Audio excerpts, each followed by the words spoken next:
Hello guys, இன்றைக்கி நம்ம கிறிஸ்பியான பாகக்காய் ஃப்ரை தான் பார்க்க போகிறோம். இதுக்கு ஃபஸ்ட்டு என்ன பண்ணோன்னா, பாகக்காய் ரவுண்டாக கட் பண்ணிவிட்டு இதில் கொஞ்சமாக உப்பு மஞ்சத்தூள் போட்டுட்டு ஒரு ஹாஃப்-அன்-ஹவருக்கு விட்டுருங்க. ஒரு ஹாஃப்-அன்-ஹவர் கழித்து பார்த்திங்கன்னா இதுலேருந்து தண்ணி வந்துடும். இது வந்து ஆக்சுவலி இதோட கசப்பு தன்மை வந்து கொஞ்சம் கம்மியாக பண்ணிடும்.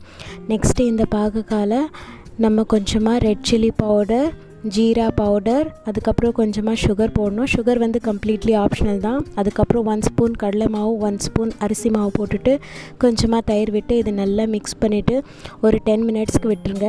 ஒரு 10 மினிட்ஸ் கழித்து இது வந்து நல்லா ஃப்ரை பண்ணி எடுத்துக்கோங்க. நல்லா கோல்டன் ப்ரௌனாக ஃப்ரை பண்ணிக்கோங்க. இது வர ரொம்ப டேஸ்டியாக அண்ட் கிறிஸ்பியாக இருக்கும். ஆக்சுவலி இது வந்து பாகக்காய் சாப்பிடாதவங்க கூட பார்த்திங்கன்னா நல்லா பாகக்காய் விரும்பி சாப்பிடுவாங்க. நீங்கள் வந்து உங்கள் கிட்ஸுக்கும் இதை கொடுத்து ட்ரை பண்ணி பாருங்கள். கண்டிப்பாக ஒரு முறை இது வந்து வீட்டில் ட்ரை பண்ணி பாருங்கள். தேங்க்யூ.